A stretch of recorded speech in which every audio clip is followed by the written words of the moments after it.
All right, welcome everyone to today's Webmaster Central Office Hours Hangout. My name is John Mueller. I am a Webmaster Trends analyst here at Google in Switzerland, and part of what we do are these Office Hour Hangouts together with webmasters and publishers with all kinds of search-related questions. We've already chatted a little bit, but if any of you want to get started with the first question, feel free to jump on in.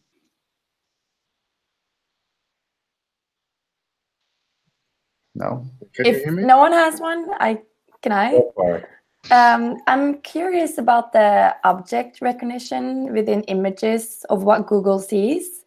So for a news site, if we use regular press images that like a lot of news sites publish on the same article, do you think, because this might be more valuable too if the readers see a unique photo that Google don't recognize on other articles of the same topic? What is your take on that? I think having a unique photo is definitely a good idea, because if it's the same photo that's reused across a number of different articles, we'll pick one of those articles for image search to show as the landing page for that. So you're kind of in the same group with everyone else if it's the same photo, whereas if it's a different photo, then we can show it separately in image search. But that's specific to image search. It's not the case that if you have good images that they will make your site rank better in web search. Okay. So it's kind of separate there, but that's something where sometimes good images show up as well in the normal search results, like where you have the images one bar on top or something like that. So I think if you have a chance to have your own images, I think that's definitely worthwhile. Okay, great, thanks. And I guess with regards to object recognition, one of the things there, I would definitely make sure that you tell us what these images are about as clearly as possible. So with the alt text, with a caption, all of the usual things. Okay, great, thanks. Sure. All right, let me see what all made it to submissions. Looks like there are not a ton of them that were submitted, which is fine as well. It gives those who don't come to these regularly a little bit of a chance to get visible. I see in my Search Console that many of my blog pages have been crawled but not indexed since the last major update. These are a lot of index pages, which list different articles, and an archive index, a portion of our how-to articles. Should we change these archive URLs to be follow no index, or change the structure of the blog, split it into sections with relevant articles, as opposed to just a blog section? So I think, first off, it's important to know that this situation where we've seen URLs and we just don't index them, that's completely normal. That's something that happens to pretty much all websites, where we can find a lot of different URLs on a website if we crawl deep enough. But that doesn't mean that these URLs are necessarily useful with regards to search. So that's something where we might crawl these, we might look at them once and say, oh, this is interesting, but then maybe we don't keep them in search for the long run. So in particular, things like index pages or archive pages where actually the content is already indexed, and it's just a matter of a page that links to this content, that's something we don't necessarily need to have indexed. So we might crawl but not index them.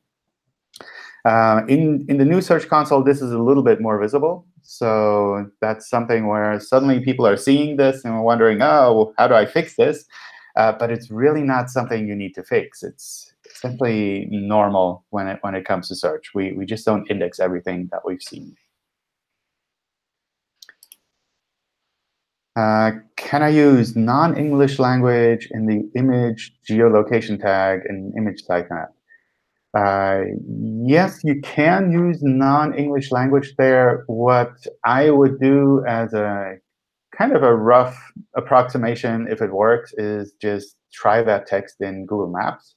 And if that text in Google Maps points at a specific location, then you can be pretty sure that we can figure out what that location is. That said, I don't know how much weight we would give the geolocation tag in image sitemaps.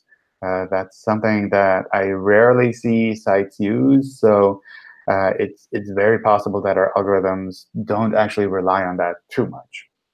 But if you can specify it, why not? Need help with a structured data issue. We added our phone number in structured data for organization and customer service. However, it was the incorrect phone number. Oh no. We've since updated it, but how long does it take for Google to make this change in the structured data? So if you've made an update in the structured data there, then that's essentially the right thing to do. One thing you can do is use the submit to indexing feature, either in Fetch's Google or I believe in the inspect URL tool, to let us know that this page has changed and that we should reprocess it. However, things that are more of a secondary nature from the content, so not specifically or not immediately tied to the indexing of the text on the page, the title, the URL, those kind of things, those sometimes take a bit of time to get bubbled up again. So if we're showing this phone number in maybe a knowledge panel on the side, or sometimes if it's an image or something that's embedded within a page, then all of these things take a little bit longer than normal recrawling of the HTML page. We kind of have to let all of those pipelines run as well. And sometimes that can take a week or so. So I would definitely give that enough time. Can you hear me? Hi, John. All right. I hear one voice, but... Hi. So I have a question regarding this structured data. So I've seen a lot of websites actually collecting all those reviews from their product pages and show it over dedicated pages. So just wondering, is it kind of right approach, or is it kind of bad practice to add schemas and then further it gets all those star ratings and the reviews in the search results? So is it fine, or like, I mean, we can do that? In general, that's fine. If you watch out for the policies that we have for structured data for the rich results, then I would go for that. That sounds good. Sure. Thank you.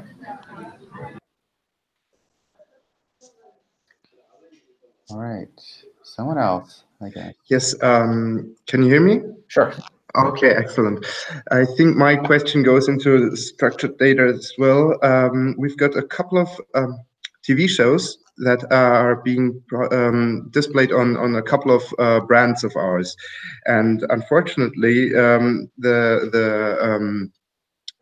the panel gets mixed up, and so sometimes it just displays a wrong brand for the wrong logo or the wrong link to the wrong site of our TV show.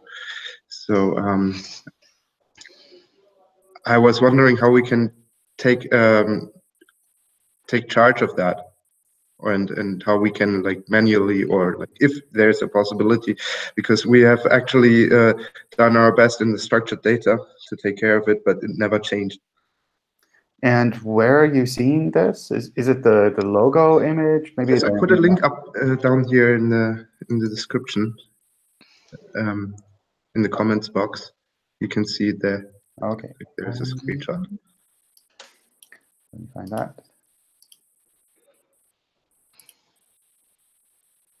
Oh, I don't have permission. Oh no! Shoot, hold on.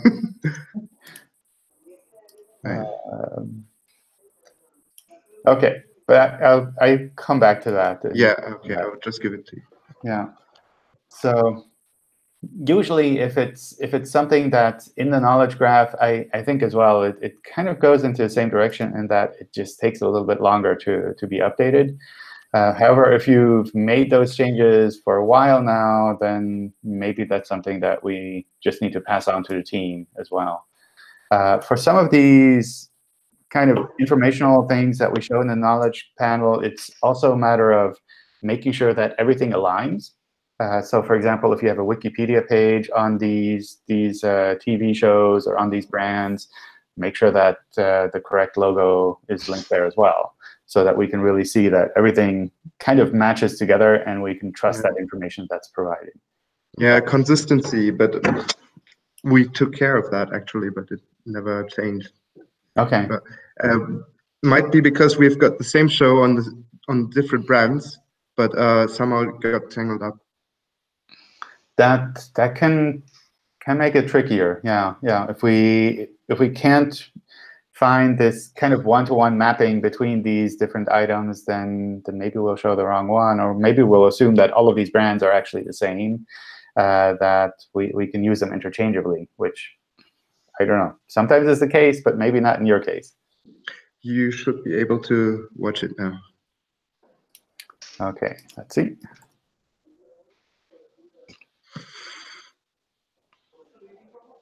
Okay. I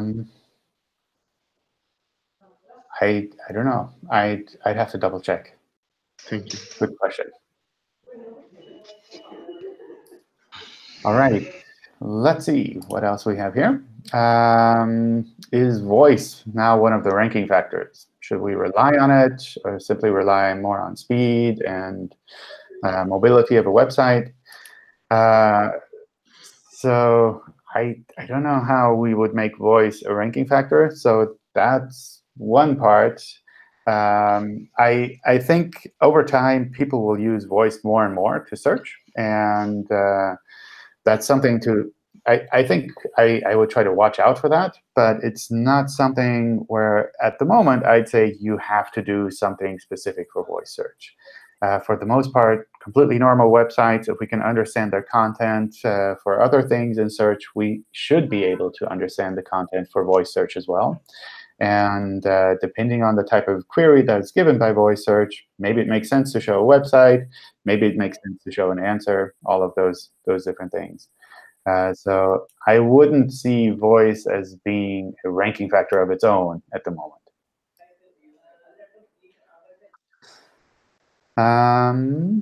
As a follow-up with regards to the AgeGate tweet, I don't know what that was. Let me double check.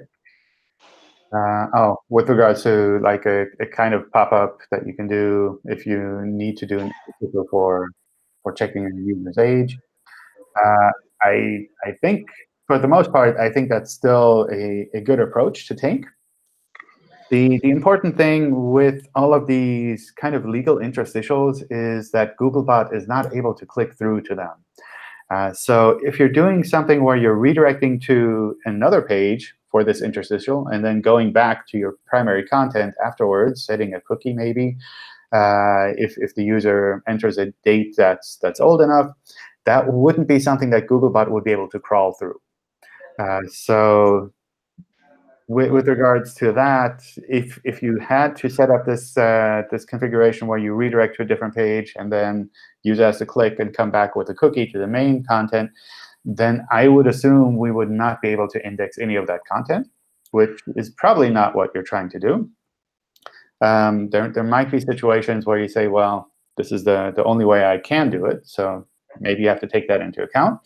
But in general, if you do want to have that content index, you need to present that age interstitial in a way that Googlebot can still crawl the normal content. So that could be something like an HTML div that you overlay on a page, keeping the rest of the page essentially still loaded so that Googlebot can still see that. I imagine that's probably the best approach at the moment. You could also do something with JavaScript to use JavaScript to load an interstitial, which from our point of view should work fine as well. Again, provided that the normal content is still in the HTML afterwards. If you need to do a type of interstitial that really goes to a different page and that doesn't load any of the normal content in between, then what you might want to do is say, well, this content won't be indexed, but maybe I can make a simpler version of this content in a way that doesn't need to be behind an age interstitial. So perhaps you have more of a descriptive page of like the type of services that you're offering. You're saying, well, this is content I can show to everyone, and I can get indexed. And from there, users can click and go to my other content, which is behind an age interstitial or behind maybe a country interstitial or whatever you need to do there. So those would be the primary recommendations that we would have there. All right. Quality score metrics. The quality score metrics on Google PPC show above average landing page experience, notification, and click-through experience. Can this be used as an indication that our landing page for particular sets of queries versus landing pages is already optimized for SEO or for Googlebot? So the simple answer here is that the ad-related tools, the AdWords landing page test, the quality scores that you have there, they're not related to SEO. These are completely different systems on our side. And from an ads point of view, we might say that something is fine. And from a search point of view, we might say, well, we don't think this content is actually relevant. So those are completely different things. Sometimes the ads landing page score can give you some information about things that you can improve, but they're essentially completely different. They're something that you need to take account in completely different ways. And I think the second part of your question essentially says that's OK, yeah, because like these are different these are different bots on the one hand, but it's not so much that they're different bots. It's really more that they're completely different systems on our side. And like you mentioned, you can easily have an ads landing page that's set to no index, which would be perfectly fine for an ads landing page, but obviously not indexable at all from an SEO point of view. When a person writes an article, does it help the page to rank better to link to another site on the article? For example, if I write about adjustable beds on my site and I link to a manufacturer's site, does that help the page's ranking in Google or help the understanding of the topic a little bit better? It does help us to understand the context of the page a little bit better, but it doesn't really affect its ranking immediately. So it's not the case that if you link to a handful of good sites, that suddenly your pages will rank higher because we think, oh, your site must be good as well. This is completely, I don't know, quite a popular tactic that used to be done quite a bit, maybe 15 years ago, where people would put up this completely spammy page, and on the bottom they would link to CNN or Yahoo or Google or something, and assume that because there's a link to these legitimate sites, suddenly this spammy content would be more worthwhile to search engines. And at least at the moment, that's not the case. So if you write content, your content should be able to stand on its own. The links definitely help users. So if you link to other content that you think is relevant for the user at this point, for maybe the problem or the issue they're trying to solve, that's a good thing. With regards to follow and no follow, use your normal techniques there. So if it's a paid link that you're putting there because of maybe a relationship there, then obviously use no follow.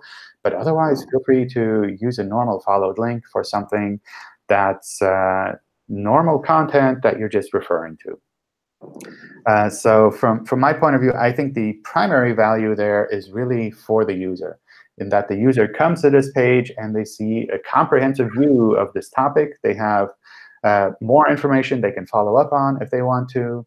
But essentially, they have everything that they need there.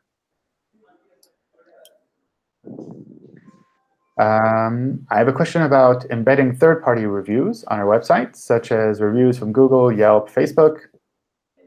A third-party provider offers this bit of JavaScript-based script that you can put on your site, and it'll display the live reviews from the entities above. However, when you look at the page source, the reviews are not included in the page source, only in the JavaScript. What is Google's view on this? Is this acceptable, or will Google frown upon it? So from a purely search point of view, it's fine to have reviews on your website that come from some other places. We do render pages to process some of the JavaScript. I don't know if we'd be able to process this particular JavaScript. You can test that using the mobile-friendly tool, for example, to see a rendering of your page. And you can also double-check the HTML that's generated from rendering there. So that's one way to test it.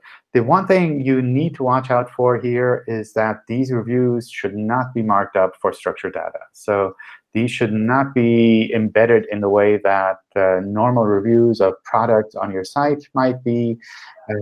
It should really just be something that's kind of content on your site. Because if you're using third-party reviews, that's something that, as far as I know, would go against our structured data guidelines. So embed them if you'd like to see them on your pages, but make sure that they don't generate any structured data. I changed the modifier to a rate of 2 per second. Kind of hard to understand the English in the question here. So I think it goes into the direction of the general crawl rate, indexing speed of a website. So I think there are two sides here that are always relevant with regards to a new website or any website in general when it comes to the crawl speed.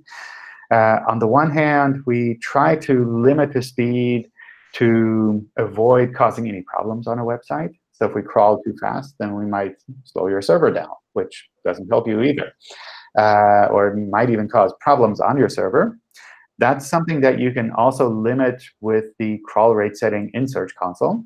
So the crawl rate setting there is specifically about the maximum crawling we can do.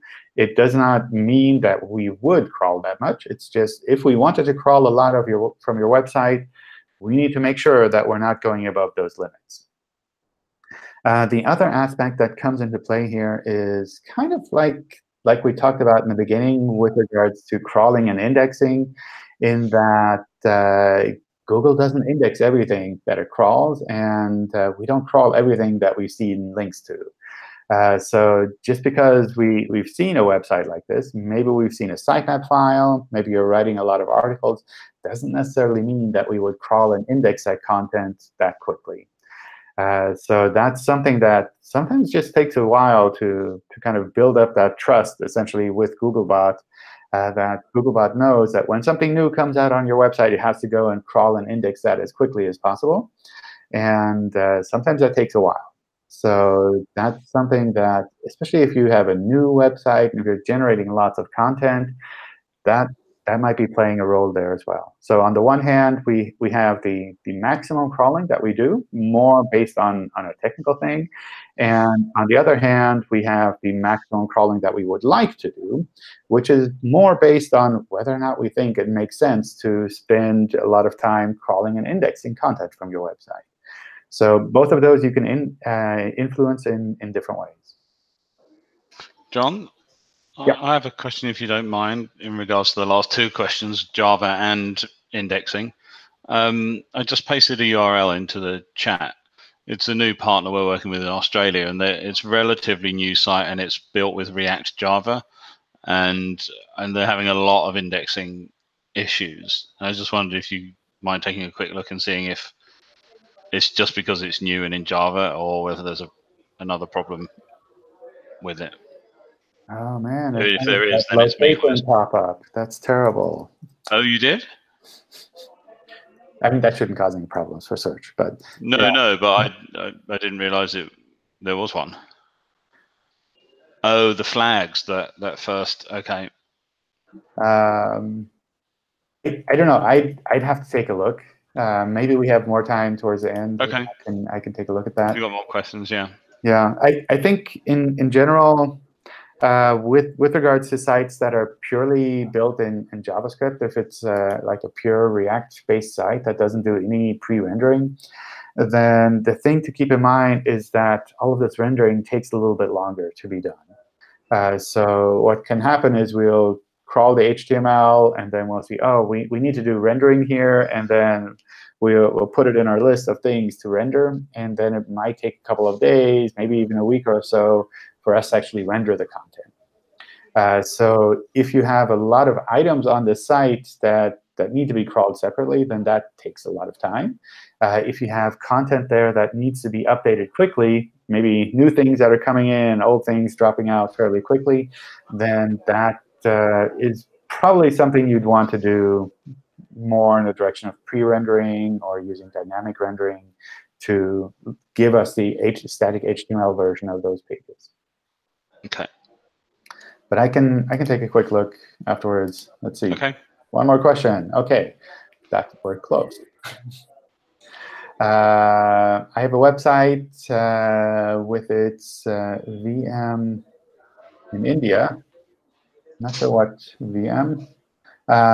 Will Google crawl the site from India or from North America? Does crawling from North America take more time than from India?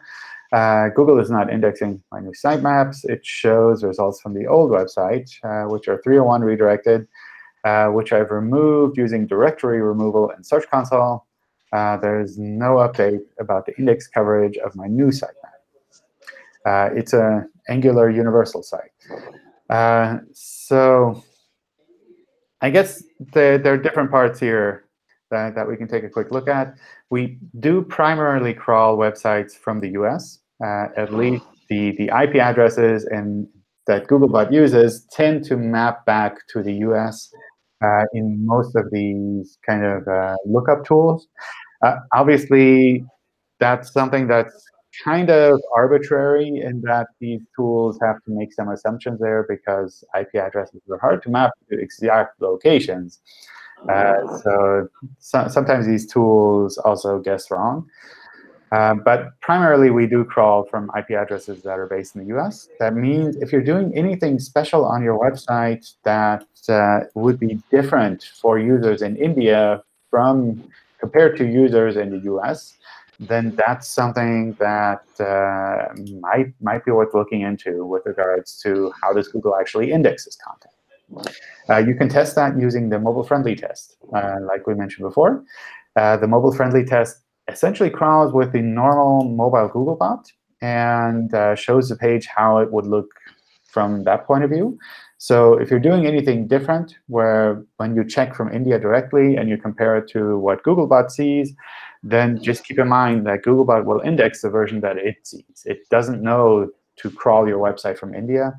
And as far as I know, we don't have any Googlebot IP addresses that map back to India. Hey, John.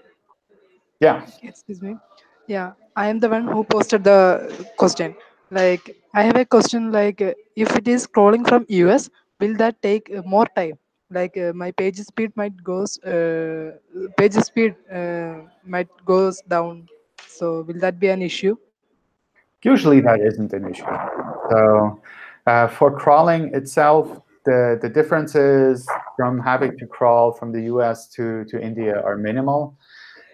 With regards to understanding how fast the page is, we take different things into account, including lab data, where we kind of artificially measure the speed that this page would take, and also field data, where we see the users that are going to your pages, what are the speeds that they're seeing.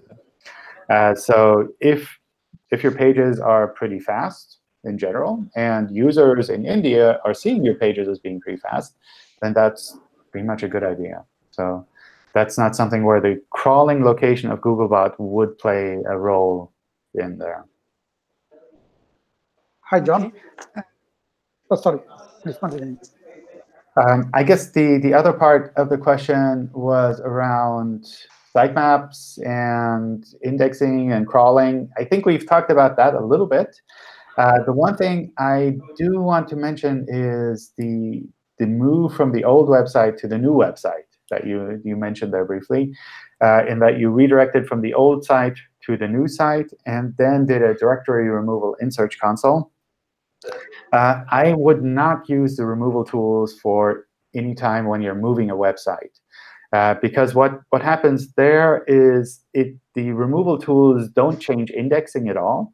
They only affect what is shown in search. So if your old website is indexed currently, and it's redirecting to your new website, and you use the removal tools, then essentially your old site disappears. And until we've actually indexed the new site and understood all of those redirects, then we wouldn't be showing anything, because you're telling us not to show the old site, but we don't have the new site indexed yet. So we don't have anything to show.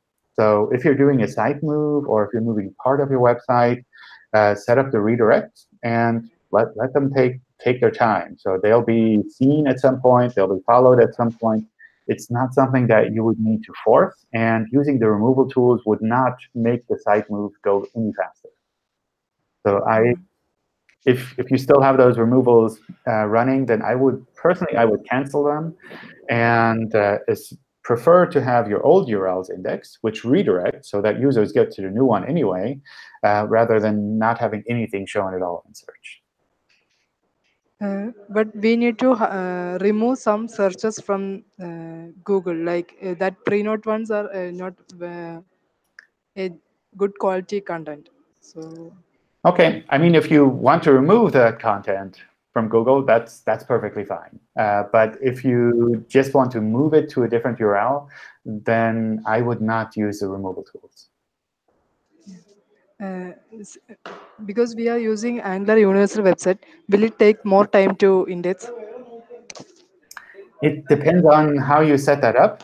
With Angular Universal, you can also make it that you have the static HTML version that you serve to search engine crawlers, which we call that dynamic rendering. And if you have that set up, then we can crawl and index those pages just the same as any normal static HTML page. In our old version, we have submitted more than 1 lakh URLs, but only 3,000 has been indexed, even in Angular Universal. May I know the reason, like why it might not index? Yeah, I think that probably comes back to the general question of crawling and indexing. We might know a lot about a lot of URLs, but if we're not sure about the quality and how relevant they are for users, then maybe we won't index them all. So that's something where I wouldn't focus too much on the technical side of things if you're sure that they can work in search, and instead try to improve the quality overall from the website. Okay. Thank you. Hi, John. Hi. I have a question because we are facing a new unique situation for one of our projects. So one of our client sell a lot of products on online. Now, one of the product category, they have a lot of products under that category, and they want to create a separate website for that product category. Now, they have their current website has some rank for that product category. So now, what will be the best option? If 301 redirect or the canonical tag? Because we are trying to implement canonical tag instead of 301 redirection to hold the ranking, so that the ranking pass to the new website, new domain. So which one will be better? I think from a ranking point of view, they're probably about the same in the end. And it's something where if you're splitting a website, then you can't necessarily assume that the new URLs on a different website will rank the same as the previous ones. So that's always a bit tricky. If you move a whole website from one domain to another, then we can move those signals fairly directly. But if you're taking one website and you're saying, well, this small part here is now a separate website, then that means we have to reevaluate those websites individually. So we'll follow those redirects, but we don't have a way of saying, well, this ranked like this, therefore this small part of the website will rank in the same way. It's possible that it'll rank similarly. Maybe it'll rank a little bit better or a little bit worse. But in generally, it's not expected that it would rank exactly the same way if you're splitting a website or if you're merging a website.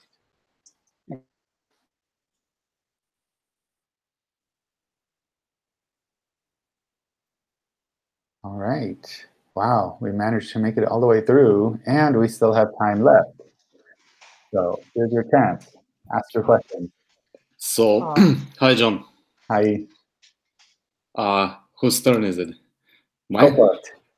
Okay. So after the recent updates, I'm seeing more like clickbait type of titles in the SERPs, and for example, an authority website like the Washington Post, CNN.com, etc., they wouldn't use all caps words in the titles. They wouldn't use some kind of hyped up titles and exaggerations and things that go more towards the gossip kind of type of sites. So isn't this a good ranking factor if you try to revert back things if they changed regarding the rules for the capitalization of the words in the titles, and regarding because there are grammar rules which are different for the different languages, and now I'm seeing more like how can I say, improper titles, non-professional titles, things that are more towards what the content farms are doing. So if you imply these rules for proper grammar, for proper capitalization, for non all caps words there, for not repetitive exclamation marks, etc., all these low quality websites wouldn't rank on page 1, and we'll actually see more authority websites there. And there is another thing there. So you say that you don't use usage metrics, but people tend to click more on these clickbait type of articles. And is it possible that Google will start ranking them more? And just because something is being used more, clicked more, and shared more because it's hyped up, it's not a sign of quality, you know. So if you have these kind of words, if we remove the all caps titles, etc., if it's a bit more professional, we will have better quality authority websites ranking on page 1. Yeah, I think that's always a tricky balance with regards to what is relevant and what users tend to click on, and where it's hard to tell if something is actually useful or not. I don't know about the specific kind of clickbait titles. I'm pretty sure we look into that to some extent as well. But specifically around sites that attract a lot of clicks, I think we've called these click magnets, and it's something where we do see that if we were to rely on something like user metrics, then these would suddenly be very visible. But that doesn't mean that they're very good. It might be that you have some really funny joke, and it's in the title, and everyone is like, oh, I want to see the answer to this joke.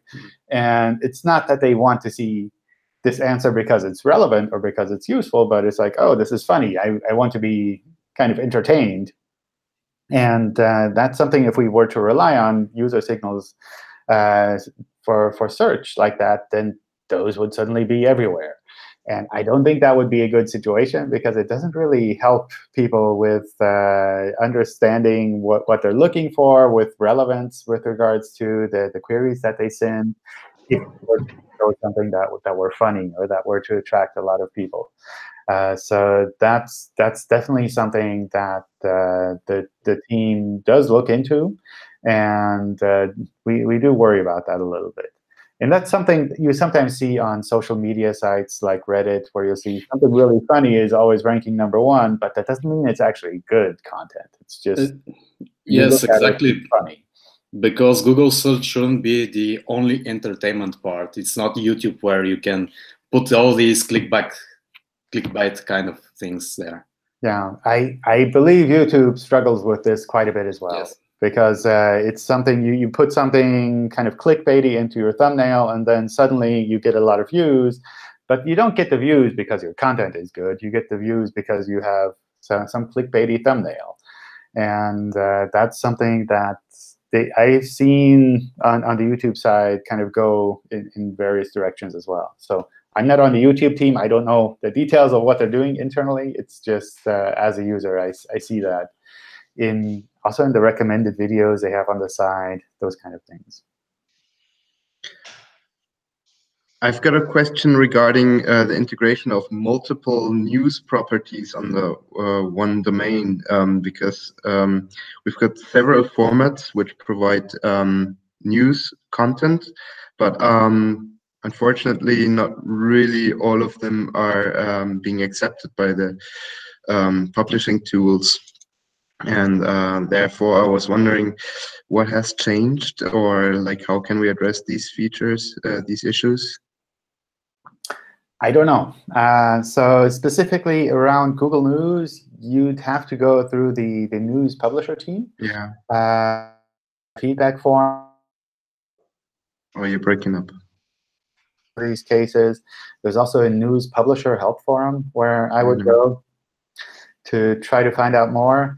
But the whole setup around Google News is a bit unique, and it's not something that we include in the normal part of search. We are, I don't know if you're from Germany. Your accent sounds vaguely German. We're doing a hangout for German news publishers, I think in a week or two. All right, excellent. So if you post your questions there, then I can try to find answers for that a little bit in advance as well. Cool. Thank you.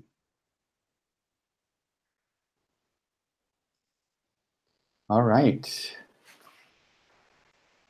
Looks like Mihai has been busy answering questions in the chat as well, which is great. Thanks, Mihai. What else is on your mind? I do have one question about the Google Search Console for our recipe site. We launched a bunch of recipes there in September, and some of them are ranking in Google. But then in Google Search Console, under the recipe below the AMP, it says there's 0 valid. But then a bunch of them are valid with warnings. And some of the warnings are that we're missing video, but we don't have any video on the recipes. But do we have to have video in order for it to be noted as valid in Google Search Console? Are you seeing the rich result for recipes in the search results? No. No? OK. I think that's one of the trickier parts there, in that some of these properties are recommended, or are things that are available, at least, that we would use if we have them, but they're not required. So I believe the ones that are set as warnings there, those are issues where we look at it and we say, well, it doesn't have a video on it. We could still show it, but it doesn't have a video. So if you had a video, then we would be able to show that video as well. So we're trying to kind of show both the state of something is really broken, which would be a clear error, or something is, you could improve this. So it's kind of an opportunity that you have if you want to go a little bit further than just the baseline recipe with snippets. If we're not showing them at all, and they're just shown as warnings in Search Console, then I would assume that it's not a matter of the recipe markup being bad or kind of missing information, but more a matter of our systems just not understanding maybe the quality of the website yet. OK. So that's something where what you can sometimes do is a site query for your website. And sometimes you'll see the rich results shown in the site query, but not for normal query results. And that's a pretty strong sign that we can understand that this markup is there. But we're just not showing it because we're not sure about the quality of the website. OK. And that will take probably some time, since it's a completely new website.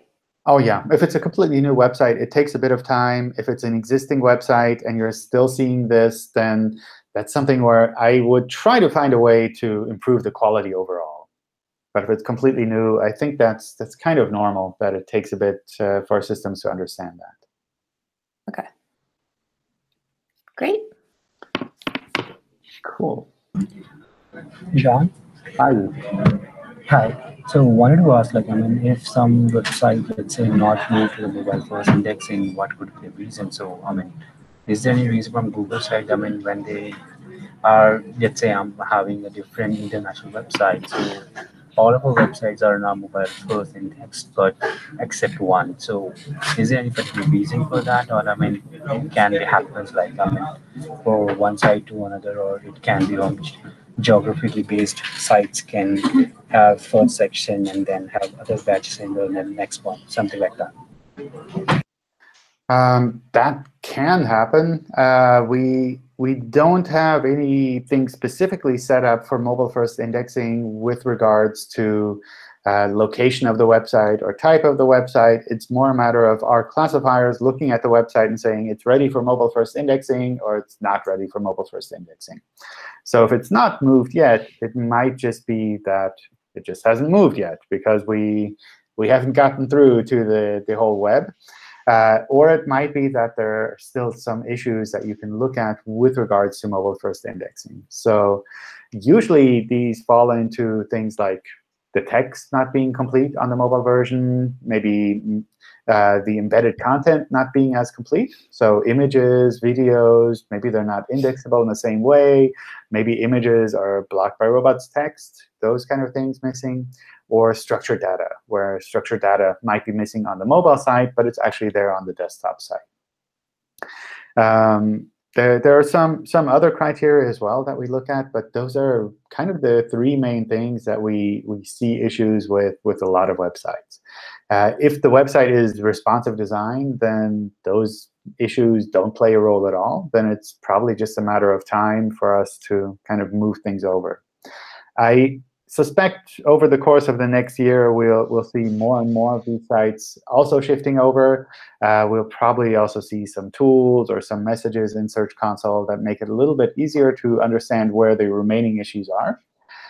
But for the most part, if it's not mobile-first indexed yet, that's perfectly fine. That's not something you need to worry about. Sure. Thank you, John.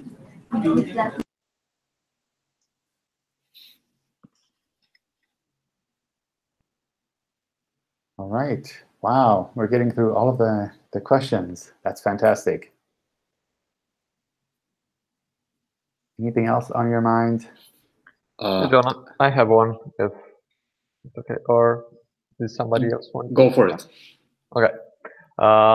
So I've noticed while researching some publisher in the United States that certain publishers prefer to write about other brands only when there's some sort of affiliate link that they can use to point towards their products or services or whatever it is.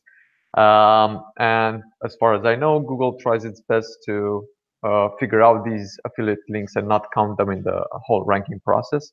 I've noticed that some affiliate networks, I don't know exactly how they do it, but it seems that the link is actually just, it looks like a normal link. It's ahref and the normal link to a certain product or service. But when you actually click on that link or on the button, whatever it is, it actually moves you through the affiliate. It changes your URL to the affiliate network and then goes to the actual website. And I assume that they do this because they think that Google, just parses the web page, finds the links, doesn't see affiliate links, so everything's okay, and doesn't actually click on a button like a normal user would. So I was wondering if there's something that you're doing to kind of detect and understand that there is in fact an affiliate link and you should not take it into account. I think people have been doing this for a really long time. So there are like various tricks that they use to kind of swap out the links in the URLs that are linked there. And as far as I know, the web spam team and the quality teams, they're aware of these techniques as well. So it's something where usually what I see happening is the webmaster spends a lot of time to come up with this complicated scheme to hide the affiliate links. And in the end, nothing changes. So you add all of this complexity and nothing changes. So from my point of view, I would just use a normal no-follow affiliate link and leave it at that. There's no reason to try to hide that more than that. I don't think it helps the website or the link to website in any way. So right, yeah. Well, I just mentioned it because it's the first time I see it, and it was a pretty big publisher and a pretty big brand. It was a bit weird, and it was a publisher that linked to multiple brands. Every other one had an affiliate link.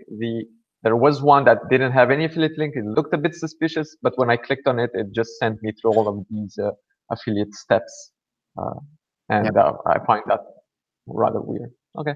Yeah. There are lots of these weird schemes to try to hide those links. I haven't seen anyone where I'd say, oh, wow, they did something really fancy and they had an advantage from that. Usually it's like, wow, so fancy and nothing changes. It's like, OK, fine. I can shoot you an example if you just want to take a look. Sure. So I have another question regarding some of the generic phrases. For example, if you search for bodybuilding supplement guide, you get the results from bodybuilding.com, and they're all the same for the first page. So you get 10 blue links from the same website, bodybuilding.com.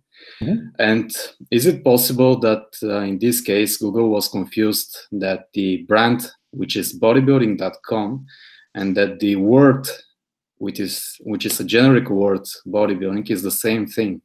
Because you cannot, a website shouldn't occupy all of the terms regarding bodybuilding. And you can see that this website monopolizes a lot of the words and phrases regarding terms like bodybuilding. It's like basically you search for site prefix and bodybuilding.com when you search for something like bodybuilding. Is Google confused in that case that the brand and the generic term are the same thing? And should Google impose limits? Because I believe there were such limits before that if you have the website listed 2 or 3 or 4 times, you shouldn't list it more, because I mean 9 or 10 times is a bit too much.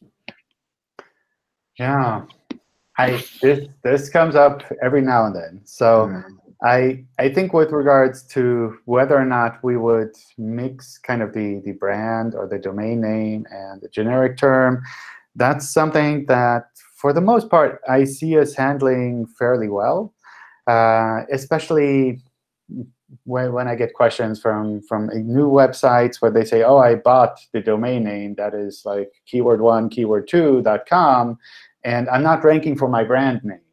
And when we look at that, we say, well, people who are searching for this, they're not looking for your brand. They're looking for those 2 keywords. So just because your domain name has those 2 keywords in it doesn't mean that we would rank it any higher than any other website. So I assume a lot of the ranking with regards to that generic term, bodybuilding, for that website is also due to this website just being around for a long time and being well known for these topics. So it makes sense to show it in search. Yeah, but the guide is not super high quality, so it shouldn't take 10 kind of links one after the other. I mean, maybe give them 2 or 3, but not 10. That's a different question. Yes. I think that's something that we also get feedback on from time to time. It's like you're showing too many of the same results. And I know there are teams at Google that are working on this to try to find the right balance. But it's definitely not the case that we would say 2 results is the maximum per website, or 3 or 4. Sometimes it makes sense to show a lot of results from the same website. I don't know if in this particular query it makes sense. Maybe there are other things that we'll be highlighting more. But yeah, in general, it's something where we go to the quality engineers and they show us different feedback and saying, look, people are looking for this website based on this query, based on what we're seeing.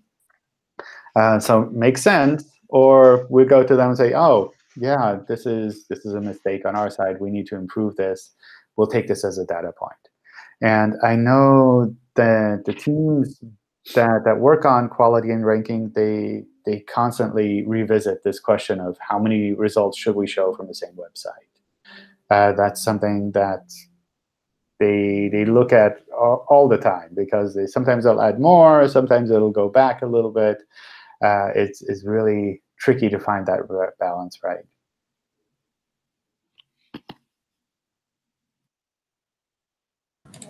John? Hi. Hi. So one more question.